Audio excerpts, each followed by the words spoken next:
Warning: the following video contains explicit language which may be offensive to some viewers or inappropriate for children. The content within this video is intended for mature audiences only. Are you ready?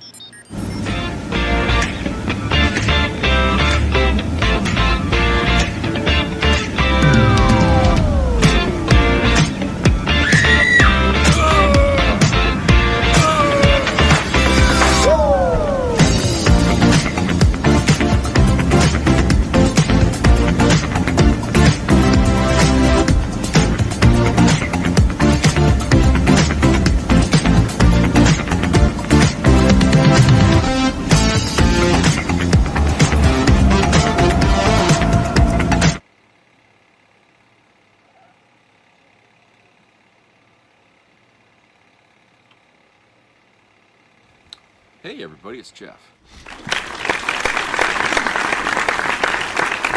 Glad everybody's here watching today. Beautiful day here in Maine. My God, it was 56 degrees on the high end, and there wasn't a cloud in the sky. It was beautiful out there. Great, perfect last day of winter. Can't complain. You know, it's just. I'm ready for summer. Okay, I know I bitch about the heat, but you know, I can only take so much of winter, especially after Christmas. You know, it's like, okay, I'm done with winter, you know. But yeah, I mean, that's you know, really nice that today was really a good day here to end the thing. So now we begin spring tomorrow, and you know, we'll have things in bloom. Of course, there's a lot of allergies going around right now. Course, just about all the snow was gone because we had 2 days of rain, and so whatever snow was left, it's all gone. There's just only little piles left from the big piles that were banked up around, on the street, but that's basically gone. You know, can't really see it. It looks like piles of dirt because of all the sand they throw down.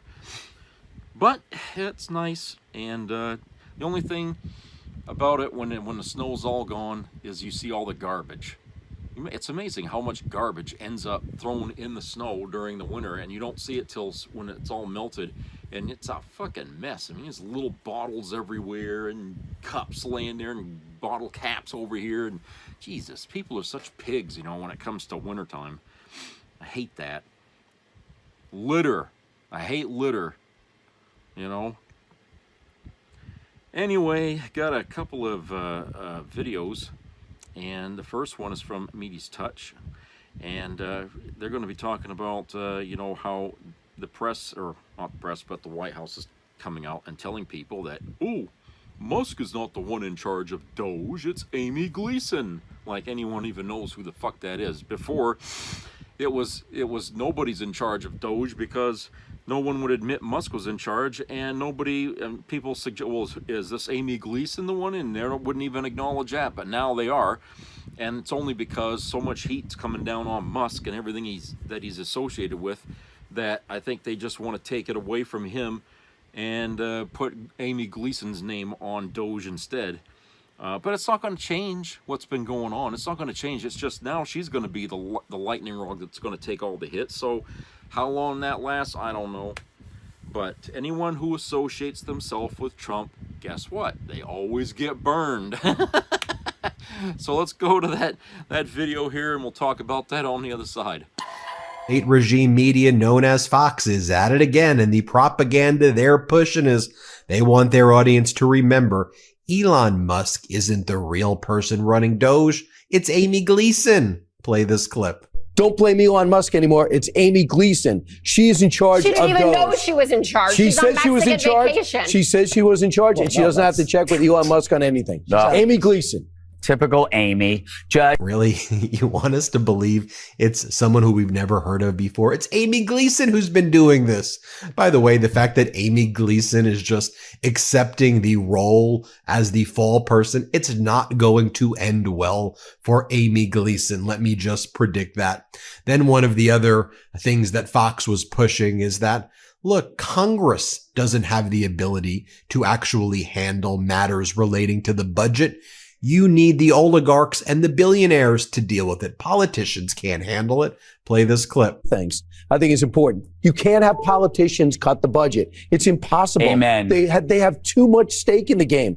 They will not cut anything that will hurt them politically. Brilliant. You are helping them to come in there with accountants and do it apolitically because Republicans are going to get hurt too, and you can't do it. Go ahead. Turn the head. This is going to hurt, so I'm going to have somebody else do it. Also, I mean, quite literally, Article 1, it establishes Congress, the House of Representatives, and the Senate. The power of the purse is in the House of Representatives. The fact that these spineless Republicans are now saying, we can't do oversight, we can't come up with budgets, we need the billionaires to do it. It's so absurd, and it's such a betrayal of the Constitution. Then you have Laura Ingraham's show where she says, look, all of you migrants out there, you best self-deport yourself now. Deport right now, or else you're going to end up in El Salvador. Play this clip. But now, the Trump team has a message to all those here who should not be. You better self-deport now and not return, or you could be on the next flight to El Salvador. Just want to talk about for a moment how quickly and easily it is for someone like Laura Ingraham to just justify outright fascism and the destruction of our Constitution. I mean, the idea that migrants have zero due process, just what Donald Trump declares you a member of a gang, no process, no court hearings, no evidence, and on that basis ships you to concentration camps in El Salvador, and then they make ISIS-style torture videos with you in them, and that this is being normalized as you don't want to end up in one of those videos, so you better self-deport right now because Donald Trump is not interested in comprehensive immigration reform. He just wants to torture individuals. So then they have Mike Waltz on, Donald Trump's national security advisor, with Laura Ingraham, and he echoes that. He goes, I want to thank the president of El Salvador, Nayib Bukele.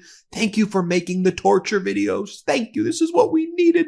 This is what Americans voted for. ISIS-style torture videos. Here, play this clip. They're lucky, frankly, that they got a deportation flight. And thank you, by the way, President Bukele of El Salvador, for taking this problem on. And God bless him for making that video, because you want to talk about deterrence. As a military member, as a former Green Beret, I understand strength. I understand the message that sends.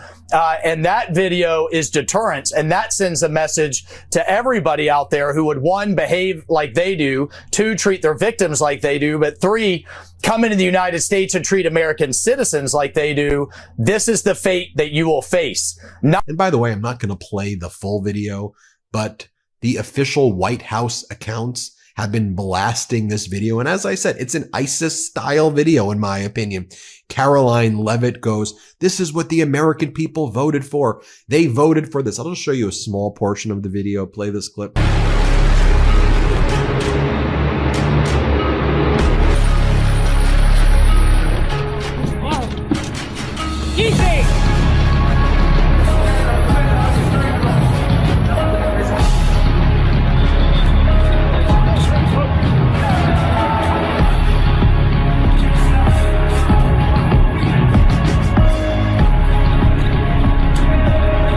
Sorry I had to show you that disturbing video, but my description doesn't do it justice.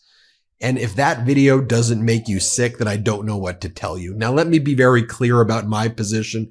I am a law and order person. If someone's involved in crimes or part of a gang that commits crimes, they deserve to be brought to justice. But we have a justice system.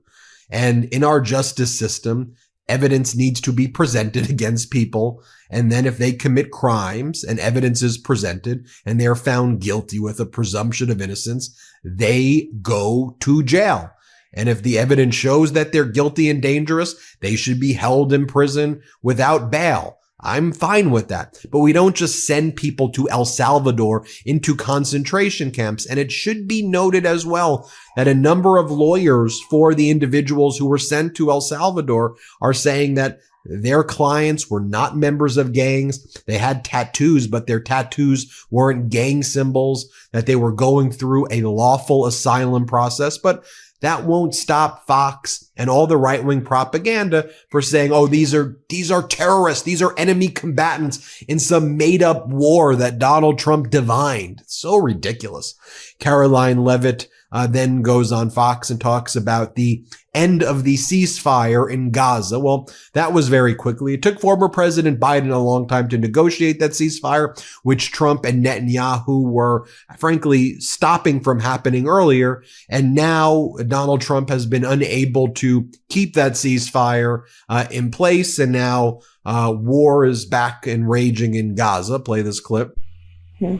Well, the Trump administration and the White House were consulted by the Israelis on their attacks in Gaza tonight. And as President Trump has made it clear, Hamas, the Houthis, Iran, all those who seek to terrorize not just Israel, but also the United States of America will see a price to pay. All hell will break loose. Part of what Fox was doing as well was attacking the federal judges who have been ruling against the Trump regime. One of the judges they've been attacking is Judge Boasberg, the Washington, D.C. federal judge who used to be the chief judge of the FISA court in Washington, D.C., so dealt with foreign intelligence stuff.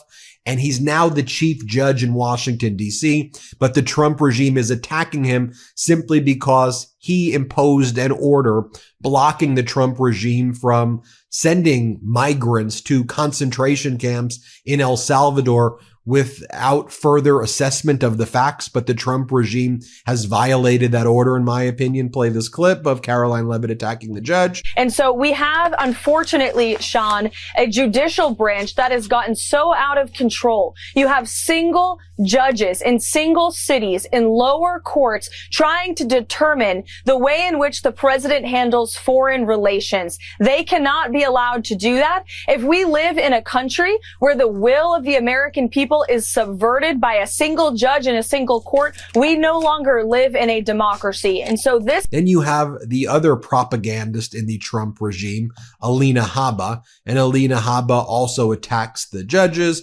And she goes, it's unthinkable that judges can do that. Alina, I know it's unthinkable to you because you can't really think. You're not a good lawyer, but it's actually very thinkable because there's something called the Constitution and due process. And there are Supreme Court decisions in the past that said, yeah, you know, there has to be some process. Play this clip. Look at the Kaylin Riley. Look at what they're doing, Laken Riley. It's not okay. And what we've done is removed these individuals from our states. So then to have a federal judge come in and say, hey, I don't agree with the president of the United States with an executive order. It's unthinkable and it's ridiculous. So Judge James Boasberg is going to be. And here's Donald Trump's Attorney General Pam Bondi talking about everything but releasing the Epstein files, which she said she was going to do weeks ago, which she refuses to do. Here she is. Let's play it. You know, the amazing thing about this, Attorney General, is that you've got a local district court judge now who is saying that he can stop the president from enforcing his powers under Article 2 to protect the American people.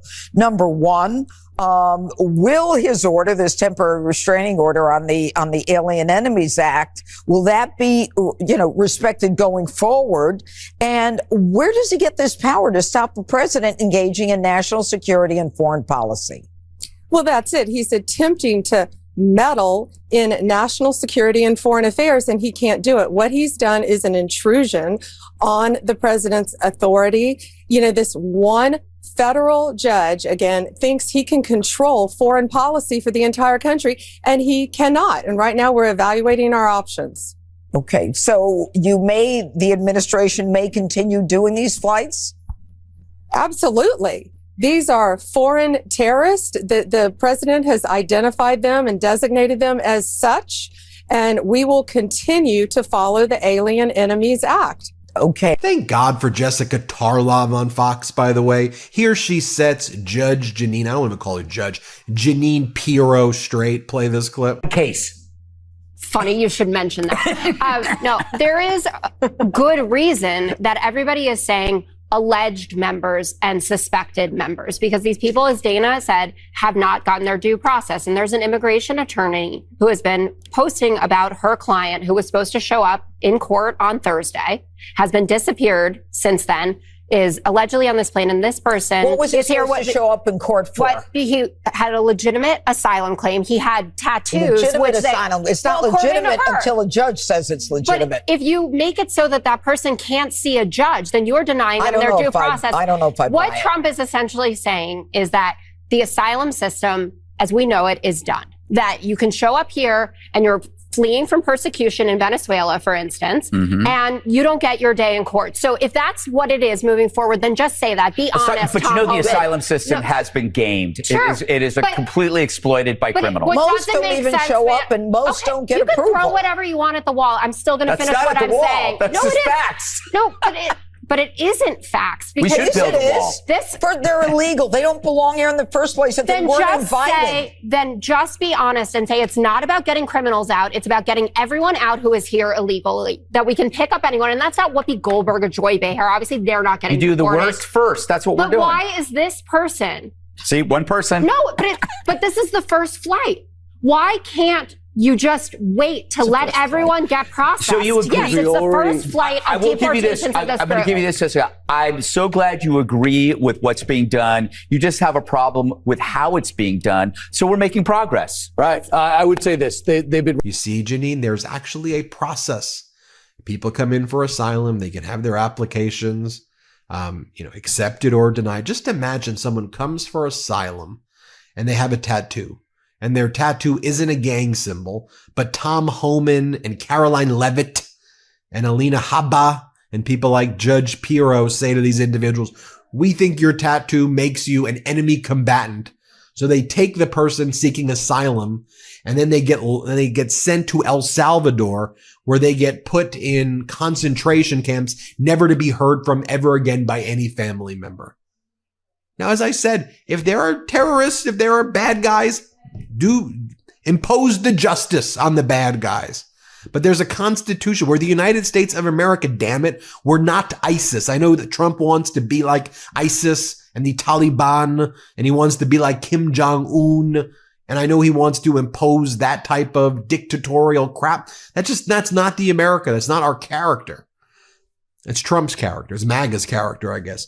Here's Janine again attacking that same judge, Boasberg, and then referring to MS-13 as MS-16 because she doesn't know what she's talking about. Play this clip. We have worked out an arrangement where Berkeley is taking these TDA members for $6 million, and a local judge, make no mistake, this is a local judge, folks, who is a trial judge. He's not even an appellate judge, thinks he can stop international diplomacy for national security issues that involve the American people because he's a local federal judge. He's stupid. And let me tell you one more thing. Tren de Aragua and MS-16. These people are savages. I used to prosecute them as a DA. They are brutal, medieval, barbaristic savages. And they should... And then here Alina Habba starts bragging about my portfolio, the portfolio I have here. I'm dealing with sex trafficking and human extortion. Oh, I care deeply about that. Oh, of course I care deeply about that. I'm Alina Habba. Here, play this clip. Yeah. And actually one of my focuses of my portfolio is human extortion, human trafficking, and labor and cyber and finance extortion that has happened because of these individuals bringing minors, bringing women, bringing individuals over the border and then seeing them get tortured. And the facts that she mentioned, those are just public ones. I assure you what I've been briefed on is so severely disturbing that if America knew just 10% of it, they would be happy to have these individuals out. They are a danger to our society and they have no business being in this country. So, really, Alina Habba? Because a few weeks ago, you were doing podcasts with Andrew Tate, who was arrested on sex trafficking charges involving minors. Then he was brought to the United States at the Trump regime's request and given a hero's welcome by the Trump regime and UFC people. Absolutely despicable. This was you a few weeks ago, was it not, Habba? Play this clip. Hey. Hello, Alina. Hi. Hello. Nice to meet you. I'm a big fan.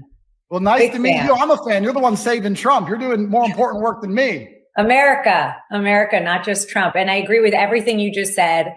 And I think that your anger is the same that President Trump has for our country. And the time is now for us to stop being wimps. I think that's exactly the right sentiment. And I also have to say that I sympathize with you because I think you go through a lot of the same, show me the person, I'll find the crime that President Trump has gone through. And well, there you have it. Absolutely sickening stuff.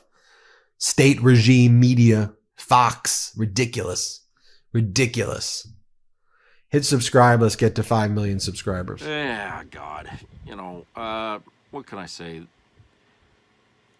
The fact that they were suggesting that billionaires should cut the budget instead of politicians because, politicians have an interest in that. Really? You know, I don't know of any politician who basically dips into federal organizations and does stuff with money that they're not supposed to without getting caught. Okay? But certainly a billionaire would have a reason to cut budgets in order for them to get more money out of the system, right? Because hey, they don't want to pay people to do their work, and they don't want to pay taxes, so they would cut things so that way they wouldn't have to pay taxes. So really, you know, we could make the argument on both sides, you know, of who actually deserves to be the one cutting the budget. And apparently billionaires or politicians, you can easily argue against either one of them being people you'd want messing around with the nation's budget. Okay? I mean, think about it. It was a dumb argument to make because both, you know, if you think politicians have anything to gain from it, you certainly know billionaires do. Jesus Christ. I mean, they're always trying to go after the budget all the time so they don't have to pay taxes. Christ, every fucking year they're after that. And then, of course, Laura Ingraham and her threat from above there at Fox fucking News, telling people, well, if you know you're illegal, you either self-deport and get on a flight to El Salvador. If you don't, it's like, geez, who made her the queen bitch of the universe? You know, because Laura Ingraham is threatening people, everybody.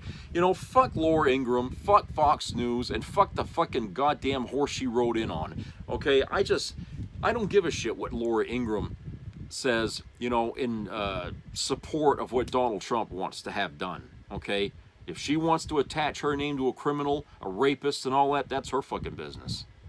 Okay. It's not going to make her standing with women look any better because I'm sure they already look at her as a fucking turncoat. All right. So if that's how she wants to use her education as a quote unquote journalist, I guess. I mean, I know she ain't a journalist, but she's just a mouth. But you know, the idea that she went to school to be a mouth, okay, doesn't really speak much about her capabilities. And then the fact that they all thanked El Salvador for the fucking videos that they sent for us to use to scare the American people with. You know, that's sick. I mean, it really is. It's sick. I mean, Hitler used to make shit like that for the people in Germany to watch. You know, the pride of the German people, they're showing the kids being brainwashed by the fucking Nazis of the Third Reich. Okay? That's what these fucking videos are. And I think that it's sick that, you know, you got not much pushback from the media about it. They're just all airing it, you know, making it sound like it's another day in paradise, you know. But yet, you know, hey, you know, we do things on the streets where we have protests against cops that might beat somebody up, and that's, you know, the press is all over that, okay? But we get videos here of something, you know, people being sent to a concentration camp in El Salvador, and, you know, it barely gets much notice by the media, you know, except for when they want to just show it to scare people. And then Judge Boasberg people taking shots at him, not literally, but attacking him because of him trying to stand up to Trump and do what's right, because, hey, you might think he's dumb, you know, whoever you are, but he certainly knows a whole lot more about the Constitution than most people on the right do, because he knew what he was doing. If it wasn't legal, he wouldn't have tried. But because, you know, he's not a member of the Supreme Court, like that makes any difference, okay? He's still a fucking federal judge. Whether you like it or not, a federal judge is a federal judge. And he saw what was going on, and he you know, tried to put a stop to it before, you know, it would go any further. But they didn't like that. They say, oh, the will of the people. Really? I don't recall anybody polling Americans and finding out if the majority wanted to see this kind of shit happen. I'm sure that the majority of Americans don't. Okay, and I'll get into that in the next part of this video here. But I certainly don't think that the will of the people is being executed here by Trump. It's the will of Trump and Trump alone. Okay. And I think that the will of the people is that we honor the Constitution, not shred it. So in this case, people are standing with Judge Boasberg here on this, and not Donald Trump. And rightly so, because, you know, Trump, as I said, he's already a criminal. He's already a felon. He's already a rapist. He's already somebody you cannot trust. You wouldn't even leave your daughter alone with this fucking guy. And don't tell me you would. Okay, I know you're a fucking liar if you say you would. All right? Nobody would leave their fucking teenage daughter alone in a room with that fucking old fart. Okay? So, that being said, you know, you're going to put your faith in him and not a judge who's only doing what he was taught to do, educated to do. He's a defender of the Constitution. You're going to shred that man over a criminal? You know? And what fucking universe do you live in? Jesus Christ.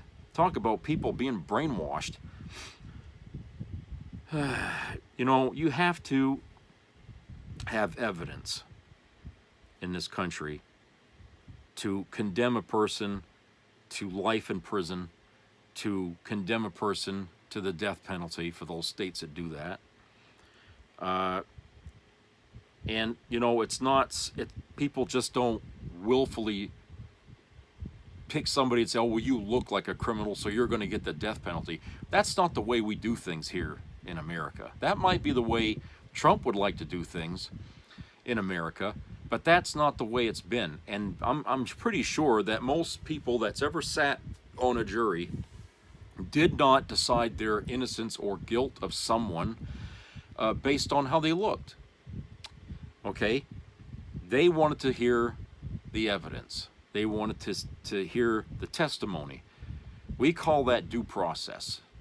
Okay? We call that due process. Everybody's entitled to it. Even for people that you're damn sure know that they're criminals, they still have to go through the system.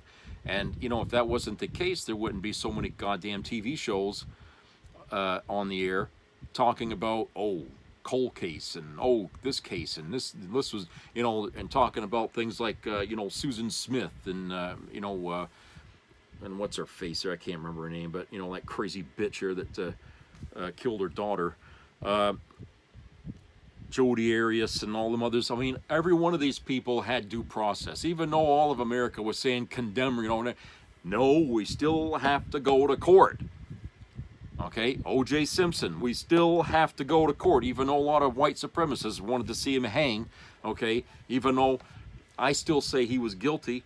Okay, that's, you know, that's always going to be just an opinion now on anybody because he was found innocent. But we still have due process. I know a lot of people don't like the justice system, okay? Yeah, it gets it wrong sometimes. But if we didn't have it, guess what we'd be doing? Just what's happening right now with people like Donald Trump. Just going around, take ICE out there and just find people that have tattoos, okay?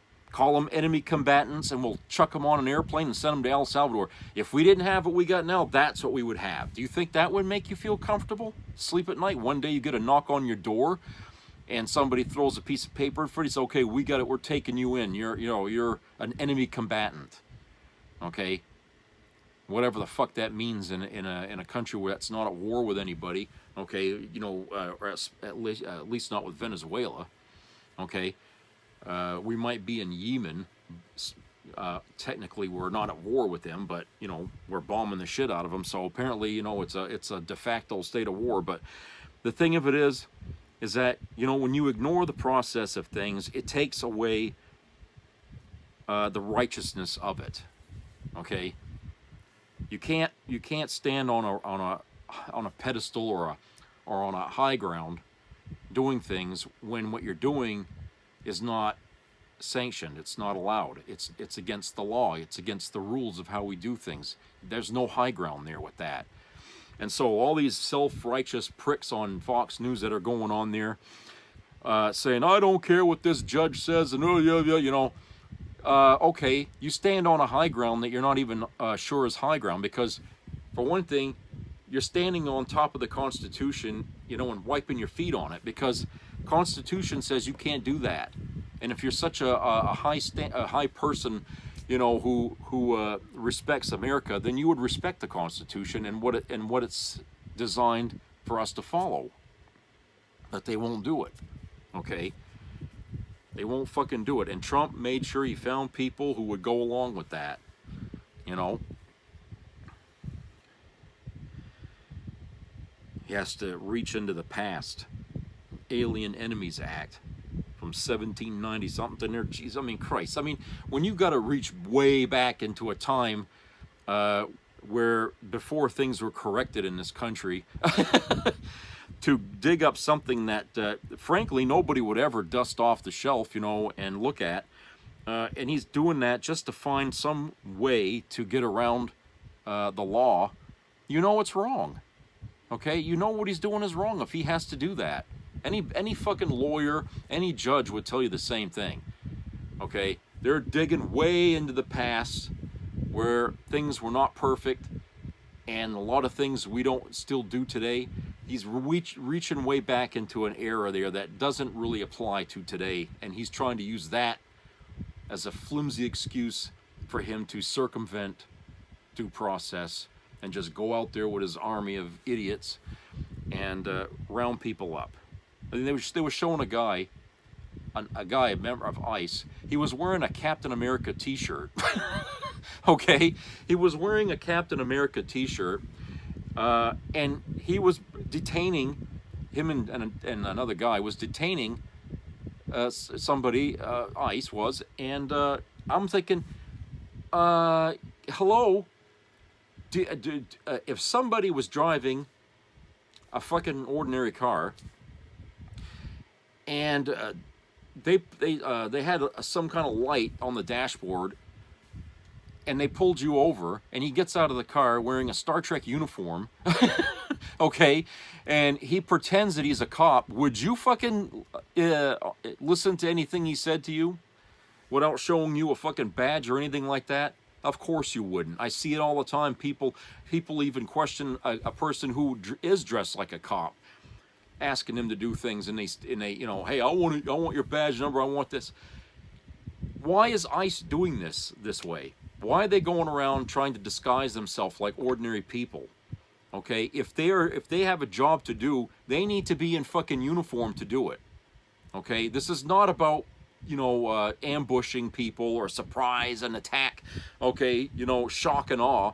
Okay, these people should be wearing identification as to who they are, that to make this look like this is an operation they're doing their job, that they're not just fucking around with people, because that's what it looks like. Nobody would ever expect to get a knock on the door from a guy wearing a Captain America t-shirt and said, okay, you're coming with me. Oh, really? Go knock on the door. Somebody's got like a house full of guns and see how that ends up. Okay? Unless you got a fucking badge and you got some reason to be there, you know, some warrant or whatever, you got no fucking reason at all to be listening to what they say. You slam the fucking door in their face. Okay? I want to see a warrant. You know? This bullshit of them pretending, you know, they're just regular people, that ain't right, okay? That's not fucking right. That's like allowing cops to just go around and pulling people over at random with no probable cause, no warrant, no nothing. They're just going out there harassing people. Okay, and if they see, oh, he's got a tattoo, okay, take him in. Okay, that's not due process. That's not enough. Not enough. That's just not enough. And like I said, the way this is going on here, it seems like it's all disguised. It's all because it's shady. Everything about it is all shady. It's not right, okay? And that's what this judge, Boasberg, is trying to point out, that what you're doing is not right. It's not the way we do things in this country. We've never done shit like this because it looks dishonest. It looks deceptive. It looks criminal. But you think, Trump cares about that? Of course not. And then, of course, Pam Bondi. Yeah, she's just like she's just Trump's second mouth is really what she's been through all of this, really. She's got nothing to offer except, repeating everything Trump says coming out her mouth instead, okay? But she's really useless. I don't know how, the rest of the public sees her, but apparently, she doesn't have much respect given to her because, hey, anybody like her who promised, oh, I'm going to release the Epstein list and files, and she never did. No surprise, okay? Like I said, she's working for Trump, and the reason she's not releasing that is because obviously maybe Trump's name is prominent in that fucking list of whatever. No, instead, they've been talking a lot about releasing more JFK files. And it's like, give me a break. Truth is not an important factor with Trump. And so we're not going to get truth about the Jeffrey Epstein files, and we're not going to get any truth about what happened to JFK. Okay? But I'll tell you what is true, or it should be, is that if they will sit on these JFK files for how many decades? What the hell is in those files that could be so much dynamite that it could affect today? I mean, we're talking about something that happened way, way back. Different era, different time in this country. But now, they still guard it like their own shit. Well, what the hell is in there that would upset the whole balance of the universe after all these decades? That's what I'd like to know. Okay, because clearly there's more in those files than just who shot JFK. There's got to be a whole fucking pile of crap in there that's not good for certain agencies in our government that maybe,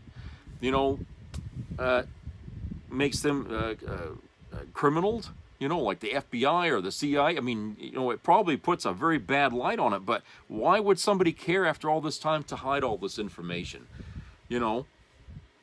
I don't know, but it must be bad. It must be bad. Okay? That's all I know, but nobody wants to release anything. The files they want to release are still redacted. So whether or not there's anything new that's going to come out of these things, I doubt it. Okay? I wouldn't waste anybody's time, telling folks to hold your breath. Ain't going to happen. But the Epstein files, we'll never see that. And I knew that way back when they said, oh, we'll release them. No, they ain't going to release shit. If they do, it's going to be completely redacted. It'll be just a pile of black papers is all it'll be. Christ. All right, so let's go to a commercial break, and then we'll come back here with another video.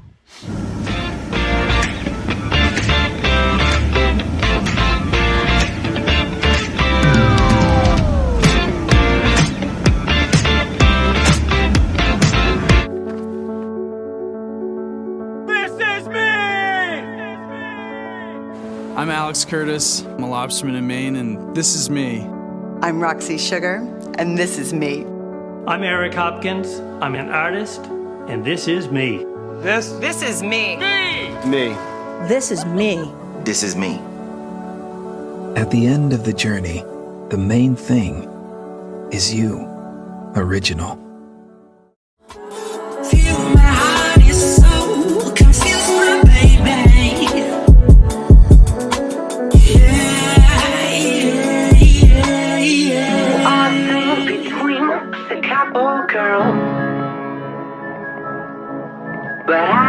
I feel person, I feel love.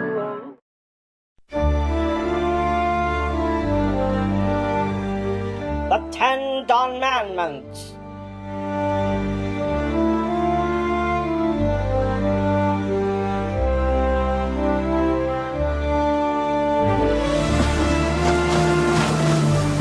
Honestly, being put in a basket in the river is not great.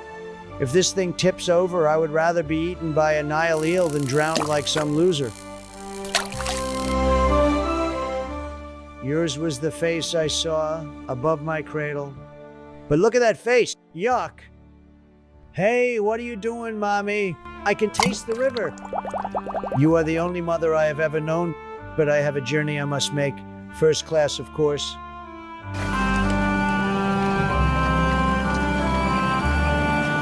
From Mr. Newberger. I am Vlad.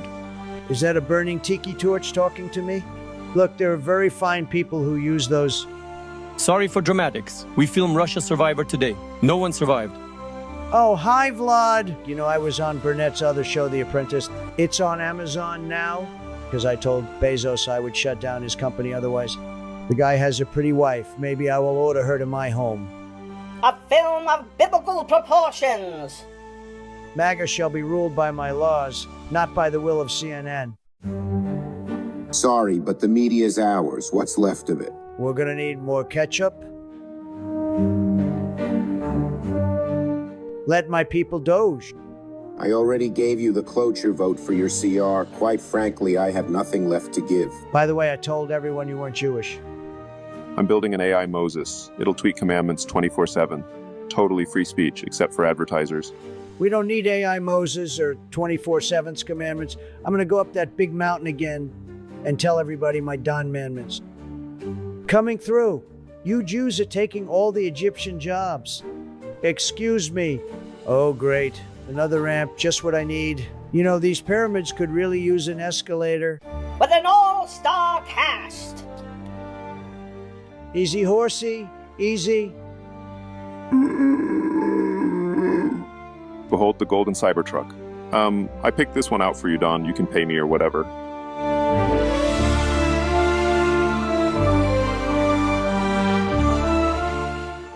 From now on, everyone has to buy these. It's the law. And here are some more laws, 10 of them. Here are my 10 Don Commandments. 1, thou shalt not have other gods unless they support my agenda. 2, thou shalt not make a graven image except in gold and on my properties. The car is fine, Elon. 3, remember to keep the Lord's Day holy unless I got a rally or golf game. 4, honor your father and mother unless they oppose me.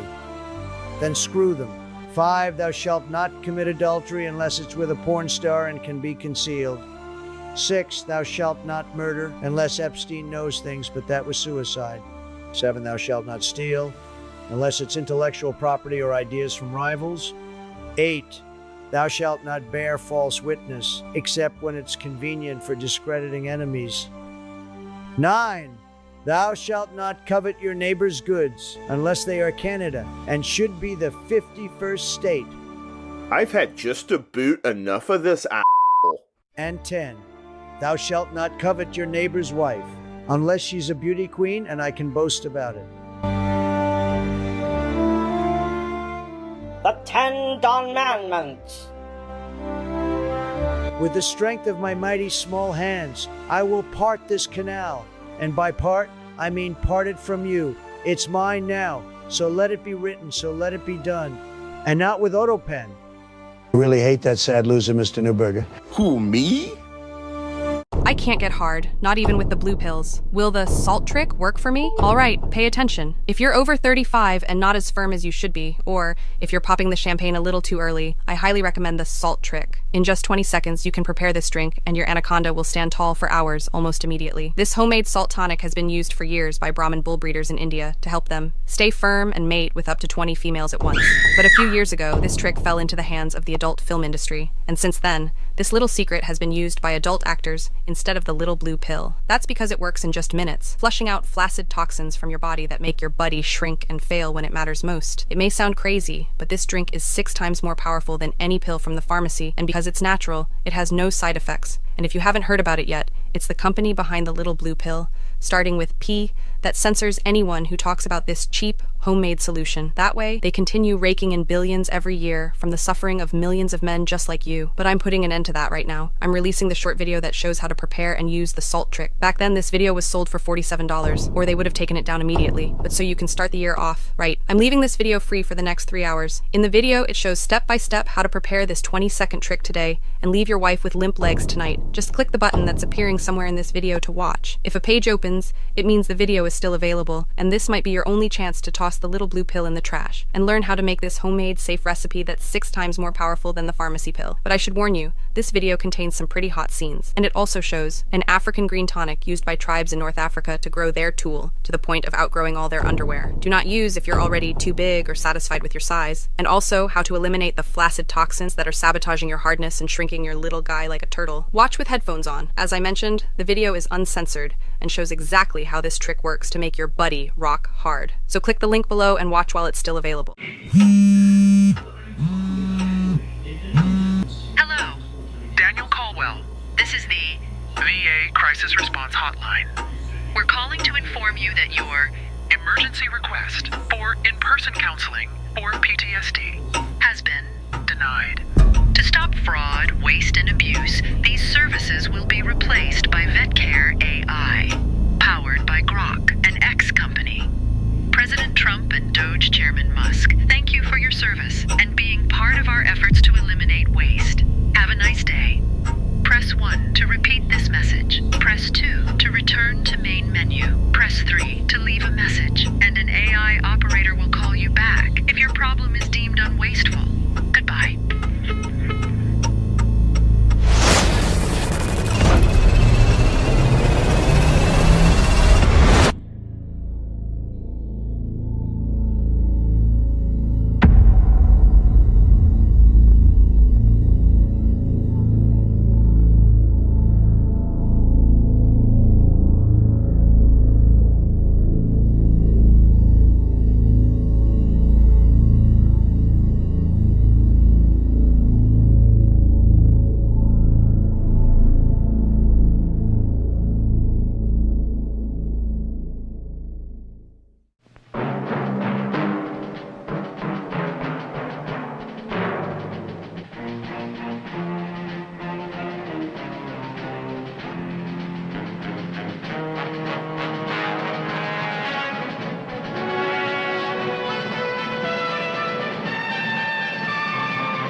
Some people have a deep, abiding respect for the natural beauty that was once this country. And some people don't. People start pollution. People can stop it. Write for Pollution Booklet, Box 1771, Radio City Station, New York.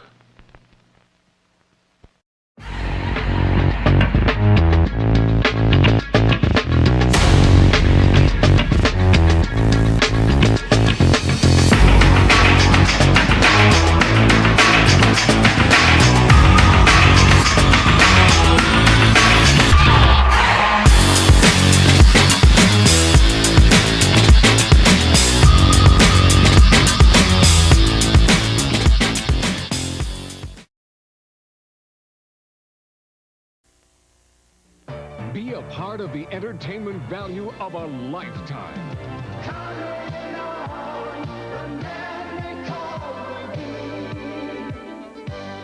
I loved it. It was the best performance I've seen in a lifetime. I loved the show. I liked it very much. He's a very entertaining man.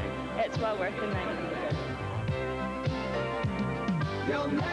Now appearing in Charlottetown, coming to Halifax November 6th to the 18th, and St. John November 20th through the 26th.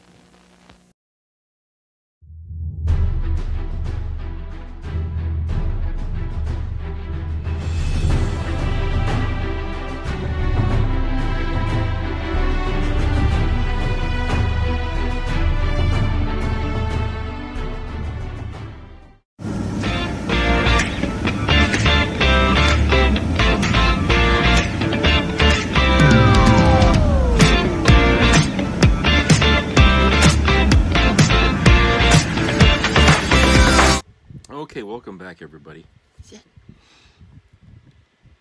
All right, before we go on here with the next video, Maine has a bill that they're debating here. Bill, it's just given a letter, numbers LD 975.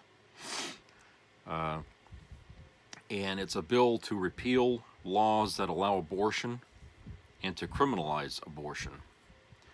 And they're supposed to have, let me see, on March the 28th, there's supposed to be a protest at the State House on that day during the hearing for this bill. So I imagine that, you know, there's going to be a lot of people there for that.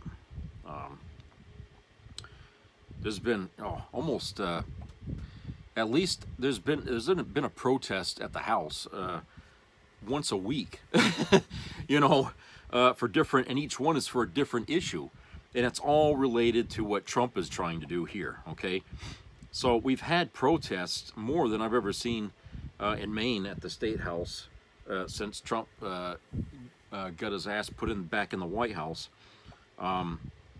So I mean, it's like Jesus. They might as well just build camps and tents and stuff and just stay there, because, you know, it's like we're constantly going to be down there, you know. I mean, yes, we got a Democrat governor and she's not for this fucking bill, okay, but we have a lot of Republicans, you know, representing different counties and shit like that in the state. All right, and that's the reason why that this is an issue here, because the people don't want to see this thing become law. I just people thought, oh, we won't see this here in Maine. We wouldn't see a anti-abortion law in Maine, and that's because people think that because we have a Democrat governor that's you know, it just won't happen. But they forget how many Republicans we have sitting in the fucking State House. And I always said that this state is not blue, it's not red, it's purple. Okay? It's been leaning more red in times than blue, to be honest, okay? And certainly our Senator, Susan Collins, is definitely red all the way through, okay? So that right there, the governor is a Democrat, she's a Republican. The state's purple. That's how I look at it. But I can tell you the state will be divided over this thing, because most people in northern Maine, which is where all the MAGA folk and all them, the Republicans sort of inhabit a lot of northern Maine, they will probably show up down there. You know, of course, the Democrats will be there. So I don't know. I mean, how that's going to turn out, but it should be quite a turnout there if the weather isn't terrible that day. But even so, they'll probably still be there. So anyway, there's that going on here. And another main thing going on here, it's just a really short article here about federal cuts that are thwarting West Paris Farms' future plans here in Maine. Trump's unconstitutional federal grant cuts are devastating Maine farmers. These West Paris farmers had $43,000 unexpectedly revoked. They won the grant for their climate resilience practices. The funding was going to be a direct payment to support crop rotations, mulching, tarping, building soil health, and improving the farm's biodiversity. They leased their land, and losing this operational cash flow suddenly puts them in extraordinarily financial risk. Other Maine farms are now facing closure because the federal government is not reimbursing them for finished projects. To make matters worse, the USDA acts 2 national programs to help Maine food banks and schools purchase produce from local farms. Maine lost more than $5 million in federal funding from those cuts, and 100,000 Maine students no longer have access to healthy local foods purchased directly from Maine farms. This is all happening so billionaires can get tax cuts. The oligarchs running our country are annihilating normal people's livelihoods to line their own pockets. pretty well said there, I guess. Okay, so we have a video here from The Humanist, and this kind of goes into a little deeper look into Trump's exporting of people he deems criminal, because apparently a man, a MAGA man, I guess, I don't know about, if it's him and his wife, but he just got married, okay, to this woman who is a foreigner, and they went on a honeymoon, and when they came back, they grabbed his wife, because she's an immigrant, and she's not a citizen. And guess what? She was one of those people on the fucking plane that went to El Salvador. So let's go to that video here, and we'll talk about that.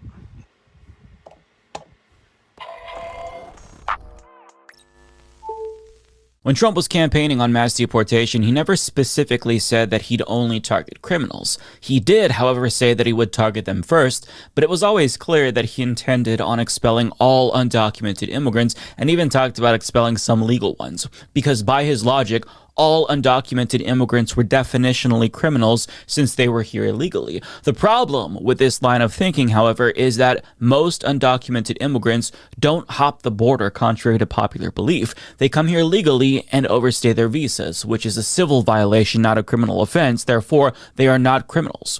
Regardless, nobody wants to be undocumented, but they're forced into that situation, often through no fault of their own, because our system is completely broken, and it makes it very difficult for anyone to obtain permanent residency. And even if you do it the right way, sometimes that's still not good enough for Republicans. Trump campaigned on deporting legal Haitian migrants in Springfield, Ohio, because they obtained legal status through the Biden administration, which therefore makes their residency illegitimate in his eyes. But regardless of whatever bullshit justification they use, it's clear that the Trump administration isn't just targeting criminals. They're targeting law-abiding, tax-paying immigrants as well. And the reason why they want you to think that they're only targeting criminals is so that way you believe that their deportations are warranted and just. But regardless if they're criminals or not, all of them are entitled to due process. And the fact that so many people, both immigrants and citizens, have had their constitutional rights violated in service of mass deportation is deeply alarming. And the fact that so many Americans don't seem to care about that is also alarming for different reasons. But a lot of people, including Trump's own supporters, didn't expect things to be this bad. And they certainly didn't expect their loved ones to be caught up in this mess. But now some of them are finding out the hard way that when Trump said mass deportation, he didn't just mean the bad immigrants. He meant all immigrants. And an individual named Bradley Bartell, who voted for Donald Trump, is realizing that his vote may have doomed his own wife, Camilla. And I want to talk about their story because I think it's important. Lauren Villagran of USA Today reports, Bradley Bartell and Camilla Munoz had a familiar small-town love story before they collided with immigration politics. They met through mutual friends, had a first date at the local steakhouse, married after 2 years, and were saving to buy a house and have kids. Munoz was already caring for Bartell's now 12-year-old son as her own. But last month, on their way home to Wisconsin after honeymooning in Puerto Rico, an immigration agent pulled Munoz aside in the airport. "Are you an American citizen?" asked the agent. She answered no, she wasn't. She's from Peru, but she and her husband had taken the legal steps so that one day she might get U.S. citizenship. Before agents led her away, Munoz pulled off her wedding ring, afraid it might get confiscated. She shoved it into her backpack and handed it to Bartell. He shook as he watched her disappear. He thought, what the fuck do I do? He saw her as a funny, caring, hardworking woman who came legally, not one of the illegals who the president he supported promised to deport. It took days for Bartell to find his wife after she was detained at the airport. It was nearly a week before Munoz appeared in the ICE detention system. Her name finally turned up in an online locator assigned to a privately run detention center in Louisiana. On a video call, her black curls hanged askew. She wears a tan uniform reflecting her lack of criminal record. Bartell worries about his wife. "Emotionally, I'm concerned for her," he said. "It can't be easy being trapped in a room with 100 other people. They don't have anything in there. It's just so wasteful." Now I want to pause right here to give you some additional context because like other immigrants, her status changed through no fault of her own. So she ended up overstaying her visa because she couldn't leave the country because flights were canceled and the border was shut down due to COVID-19. So naturally, she had to support herself. So she got a job working at a farm. She ended up meeting her husband at some point and decided that she wanted to stay because she ended up building a life for herself here. And this happens all the time. Immigrants move here legally, create lives for themselves, fall in love, have children, and then their status changes. And then they're forced to choose to either give up everything that they've built for themselves here or risk it all and stay in the country and try to find some way to stay legally. Any human being in this predicament would make that same decision. Anyone would. I would, you would. It's the human thing to do. That's what Bartel's wife decided to do. And she didn't do anything wrong. These people who stay here and they overstay their visas because they built lives for themselves and can't find a way to stay legally, that's not inherently bad. What does that do to you? How does that harm other people? It doesn't. But yet, she's being punished because people like her husband voted for a man who doesn't think people like her deserve to be here. And on that note, the article continues, both of them have been thinking a lot about Bartel's vote for Trump. Yeah, I fucking bet. I knew they were cracking down, he said. I guess I didn't know how it was going down. He imagined the administration would target people who snuck over the border and weren't vetted. But his wife, they know who she is and where she came from, he said. They need to get the vetting done and not keep these people locked up. It doesn't make any sense. In other words, it's not like he was completely ignorant. He had some idea that a crackdown of sorts was coming. He just mistakenly thought that it was about whether or not the immigrants were vetted and not vetted, which doesn't really make sense. I don't know why he thought that, because Trump was very clear that he wanted to deport all immigrants, including some legal ones. So I'm not sure why he didn't take the time to look into this further. But I mean, what do you say? I don't know what to say about things like this. I swear to God, the profound stupidity of the average American never fucking ceases to amaze me. This is why we're one of the only developed OECD nations that doesn't have universal health care or mandatory paid sick leave, because our collective idiocy makes brainwashing us so fucking easy. We are so easy to take advantage of because of how brainless we are as a fucking society. Like, they don't even have to try. Listen, Reagan literally told an entire generation of Americans that we have to give tax cuts to rich people because their wealth would trickle down. And most Americans believed it. Many still believe it, even though that philosophy has led to a level of income and wealth inequality that has surpassed the Gilded Age. They still think that the wealth is going to trickle down someday, anytime now. I mean, it's hard to not feel hopeless when so many Americans are uniquely susceptible to getting duped by politicians and con men, quite frankly. I don't know what to say.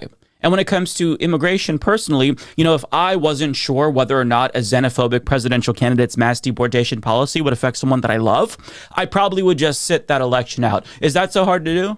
Is it so hard to just not vote if you're not really sure? I mean, even if you weren't sure whether or not your wife would be directly affected, did you not think about whether or not the xenophobic culture that Trump was fostering would maybe harm her indirectly? I mean, even if she's not deported, things have gotten so bad, the vitriol towards immigrants have gotten so bad that Republican congressional candidates are proposing mass executions of immigrants. I mean, it's been clear for a while that this fascist party was getting increasingly Hitlerian over time. So even if you're ignorant of history and don't really follow politics too closely, did it even occur to you once that the increasing hostility towards immigrants might be a little bit bad for the person you fell in love with, even minimally? Maybe even if it just affects her on a mental level, is that not enough for you to say, I can't support this? Did you not see any red flags? I mean, Jesus Christ. And it's already bad enough that his wife has to suffer the consequences for his stupidity. But to make matters worse, other people have to suffer because of people like him who don't do any fucking research. But here's some examples of other innocent immigrants like his wife who've also been detained. A woman in her 50s who's lived in the country for more than 30 years and is married to a U.S. citizen. A woman in her 30s with proof of valid permanent legal residency whose father and siblings are U.S. citizens and who first came to the U.S. as a teen. A European woman in her 30s engaged to a U.S. citizen who overstayed her visa when she was 21. A woman engaged to a U.S. legal permanent resident with whom she has lived for 9 years. I don't know how detaining or deporting any of these women makes the country better. How does this make America great again? Does their absence suddenly bring down the cost of eggs? Does it make the cost of living cheaper? I mean, these are rhetorical questions, sure, but we also have to come to terms with the fact that a huge portion of the population, they're not ignorant.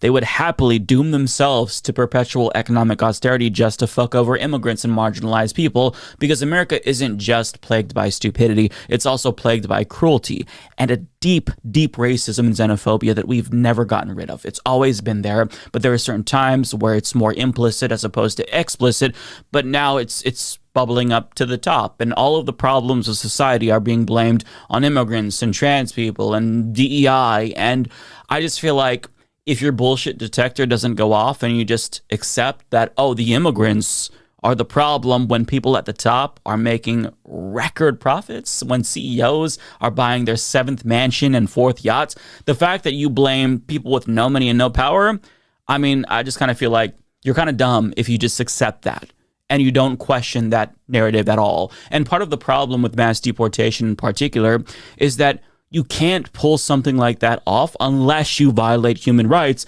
and deny people of their constitutional rights. And we're not just talking about immigrants. For example, civil liberties groups in Chicago like the ACLU are accusing the Trump administration of violating the constitutional rights of 22 people just in this state. This includes 54-year-old Julio Noriega, a Chicago-born U.S. citizen who was arrested by ICE after buying pizza. It also includes 47-year-old Abel Orozco Ortega, who was detained without a warrant outside of his home. Turns out the federal agents who were questioning him were looking for his son, but ended up arresting him instead. And again, this is just in Chicago, but it's not the first time that they've arrested the wrong person or detained a U.S. citizen or a veteran. And none of this is surprising. And even though the Trump administration is claiming that they're only going after criminals, that's just factually incorrect. Earlier this week, the president of El Salvador announced that he'd received 238 Venezuelan immigrants deemed criminals by the Trump administration. Now, this video showcases the harsh treatment they received. They were sentenced to hard labor, and this detention center in particular is known for torture, literally. But it turns out, as the New York Times reports, that family members of some of the men who were sent here contested the accusation that their family member was in a gang, and as Aaron Reichlin Melnick of the American Immigration Council points out, the Trump administration admitted that the men in that video who were sentenced to hard labor and might be tortured might not have had criminal records after all. Shocker, I know. In fact, we know for a fact that some of them are innocent. Aaron explains that the innocent men who were denied due process includes a tattoo artist seeking asylum who entered legally, a teen who got a tattoo in Dallas because he thought it looked cool, and a 26-year-old whose tattoos his wife says are unrelated to a gang. In other words, they were profiled because of their race and because of the tattoos that they had, which were interpreted as gang tattoos, when in fact, they were not gang-related tattoos, they were just tattoos, but since they were on brown people, they thought, oh, those are gang tattoos, of course, lock them up, that's good enough, don't need to have any trial, no due process, lock them up, throw away the keys, send them to El Salvador, have them tortured, that's justice right there, that's making America great again. What a joke. But on top of that, permanent residents who are here legally, like Fabian Schmidt, are being detained and violently interrogated for no reason whatsoever. Other green card holders like Mahmoud Khalil face deportation simply because he expressed speech that the Trump administration disagreed with. So no due process, no free speech. The Trump administration is just basically locking up or deporting anyone that they deem an enemy. And Trump supporters are perfectly fine with that. They think that this is making America great again. It's just sad that this is where we've come to. And odds are some of the people watching this right now know somebody who's been swept up in Trump's immigration crackdown or knows somebody who could be swept up in Trump's immigration crackdown. So I think it's worth stating again that we all have constitutional rights and we need to know those rights, which include the right to remain silent.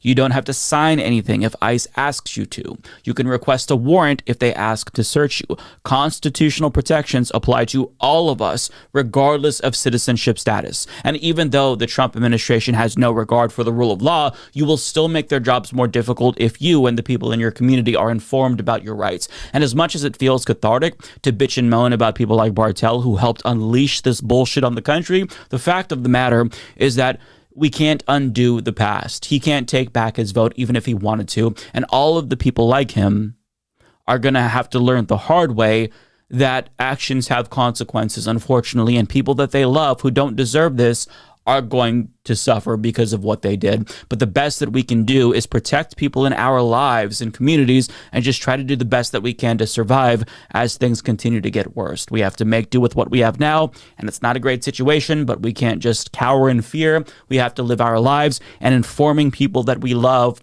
about their rights, that is something that I think will go a long way. It's not going to make things better, but it's going to help.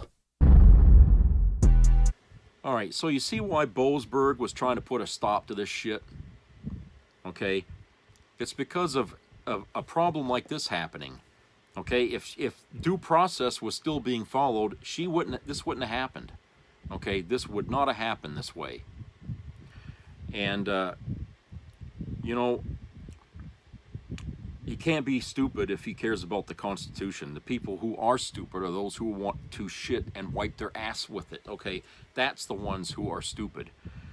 And I don't know how many more people in the MAGA movement are going to sit idly by and watch their lives get chipped away at Trump's arrogance and stupidity. But I dare say that at some point there's going to be a retaliation by MAGA. There'll be a, you know, it'll be divided, and you know, a house divided won't stand. So when MAGA is at each other's throats here over what Trump's been doing and still doing, this could be bad news for Trump, because you know the last you know, bastion of Trump support will be washed away. And we know that MAGA people are violent by nature because, hey, January 6th, right? So you piss them off enough, and guess what? They'll January 6 his ass, you know. You know. So I feel like, you know, hey, Trump, you want to play arrogant, you want to play stupid, you want to do things your way, it's going to cost you. Okay? It's going to cost you. And one of the things that it's going to cost you and you're not going to like is that MAGA and the Democrats are going to be unified under a single cause. That's a nightmare for you. That's probably going to be weird, how the only thing that's going to unify this country is going to be an asshole who wants to be a dictator. That would be the only way to bridge the divide against the, you know, against our two parties, is that both sides are going to finally come together on a single agreement that, yes, Trump has to go. Okay? So, that's what I see happening there with that. But it's sad how the media just, you know, I don't know how many of you people even knew about this. You know, I only heard about it through this video, and I said, you know what? Media's not talking about this. You know, and I said, you know, I ought to put this on the video because I think a lot of people haven't seen this and know what happened here, but they should see it because it's important to know why Judge Boasberg felt that important to stop what Trump was doing. And it's because without due process, you're going to end up having a whole bunch of people who are not criminals being sent over there. I mean, do you really think she was a criminal? Huh? No. She just had brown skin. You know, that's the only reason why they hauled her ass off, okay? And, you know, she was in the process of getting to be citizen. She married a man in the United States, okay? And so, you know, I don't understand it, you know? And I feel bad for the guy. I mean, they just got fucking married, and, you know, I mean, she gave him the ring, you know, because she didn't want them confiscating an expensive ring, but, you know, how's he going to reunite with her? You know, she's, what? She's at El Salvador, I guess. I can't imagine, you know, it's got to be equal to like the Holocaust for this guy. How, you know, families were separated. Jewish families were separated from one another during the Holocaust. Some were put into labor, some were just executed. You know, I mean, this guy is going through a version of that. And I know a lot of people are saying, well, so what? He voted for Trump. You know, I mean, that's what they say. He was a MAGA guy, okay? And he deserves it. Well, okay, I can understand that. But at the same time, why should she suffer? You know, she couldn't vote, so I don't even know what her political leanings were, but I'm assuming that she thought Trump was okay because, hey, her fiance liked him, but she really had no thing. But his vote for Trump condemned her. You know. And then this guy here, Conor McGregor. I don't know if you know who this guy is. He's really not a nice guy. He's a criminal himself, okay?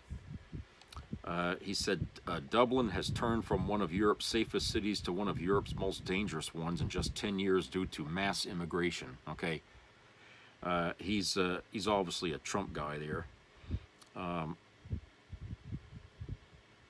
And all of a sudden now he's becoming a person people are listening to. And I think it's mostly because Trump wants him out there in front of the cameras, okay? So there was a press conference he just gave here, I don't know when, but it was recently. And, you know, he was invited to the White House press conference for some odd reason, okay? He shows up in a pinstripe suit, but he's a rapist, okay? He's a fucking rapist.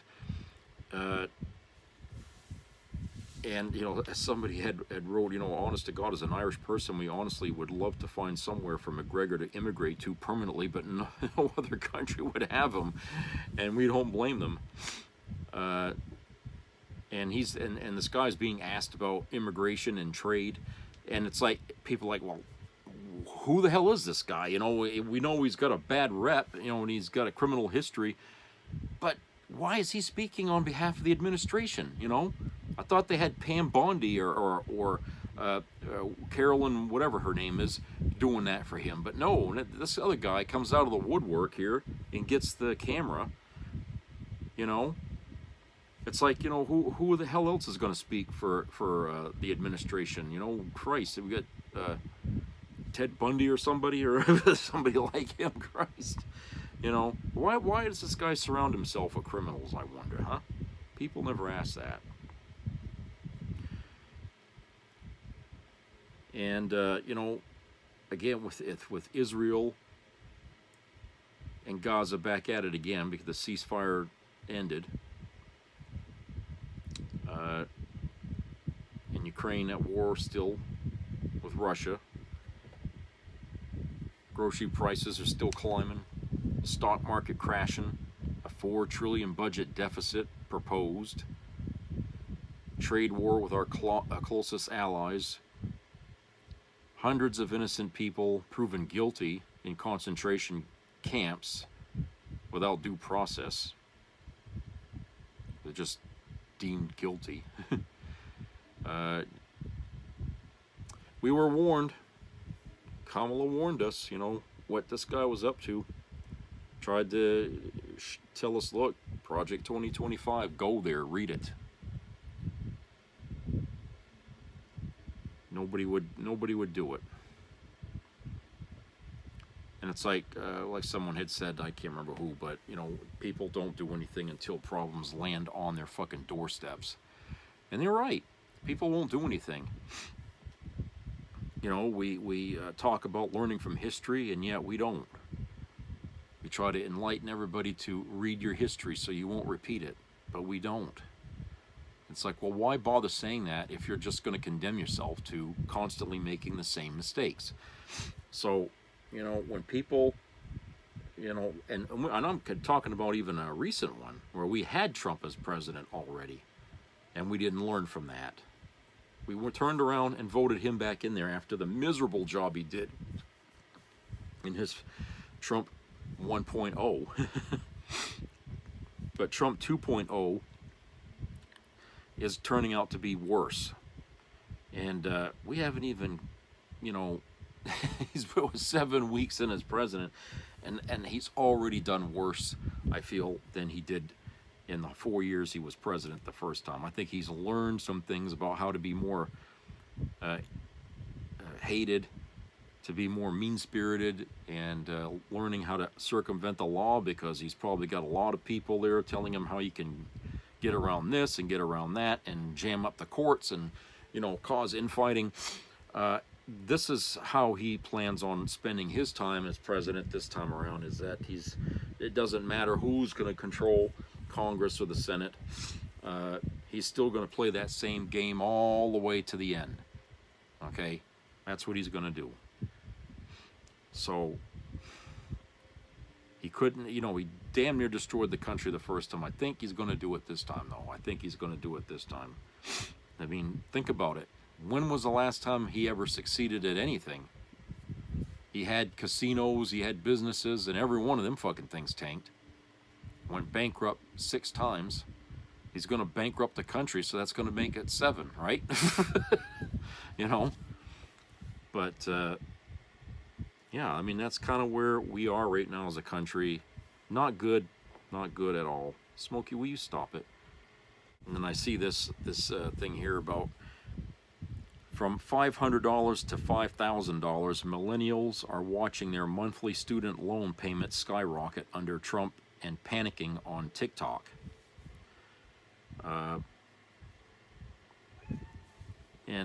Someone had wrote, you know who will not buy Teslas? Millennials, because they will default on their student loans.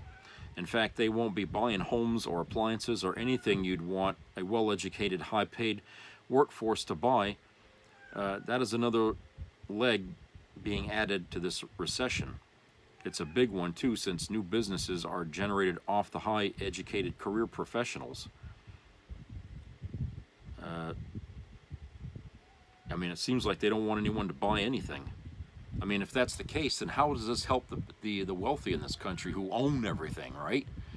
I mean, I thought Trump was going to promise them all kinds of profits and tax breaks and all that, and at the same time, he's making it difficult for people to have any buying power. You know? Get down! Without buying power in a capitalist system, how the fuck does this country expect to move? I mean, they're already saying recession, recession. Okay? That means people are not buying. They're not spending their money. They're not doing a goddamn thing with their money because they're too afraid to spend it. You know, that's not any good.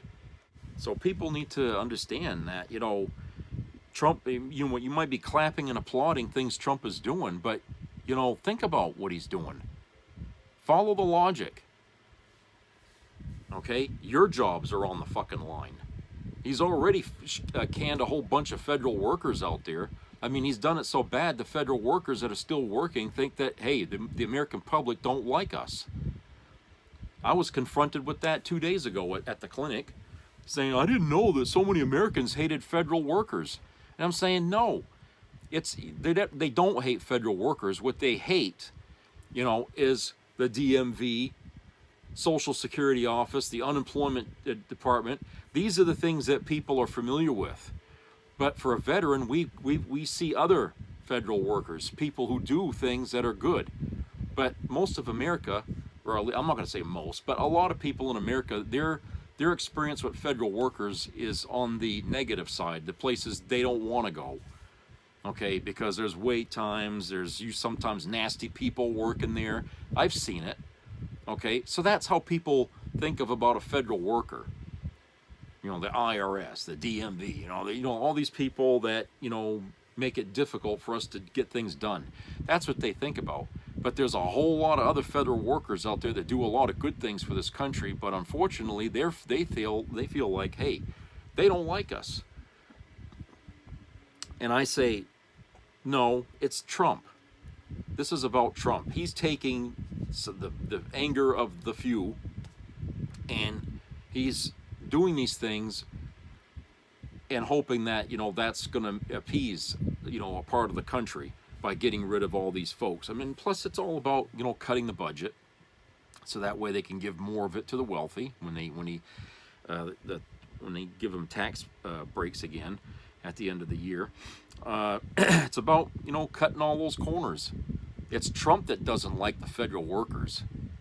Okay, the American people didn't ask for that. Okay, they may have voted for Trump, but I don't think they expected that a lot of these federal workers who are MAGA supporters would lose their fucking jobs, and a lot of them did.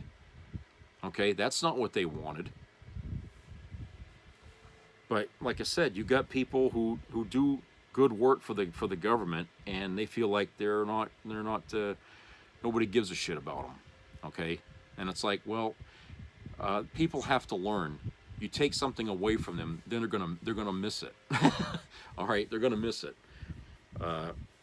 And it's happening right here in my state. For a good example, a lot of things in the state, like we remember they were talking about tampering around with the fucking registering your babies after they're born, and people are having a fit about that. I mean, and hey, when they got a feedback like that, the state decided, oh, we should allow them to register them at the hospital, okay, to try to quiet it down. So people, yeah, they may not particularly like these federal jobs, but when you take them away, it creates friction. Okay, they only support it when it's threatened to be taken away from them. But once they got it, yeah, they complain all the time. People are complainers, okay? But like I said, I think most people's experience with federal workers is just related to three things in this country, because they don't normally have to deal with federal workers the way veterans have to, okay? Because we're in the VA system, and so we see the other side of federal workers because they help us, okay?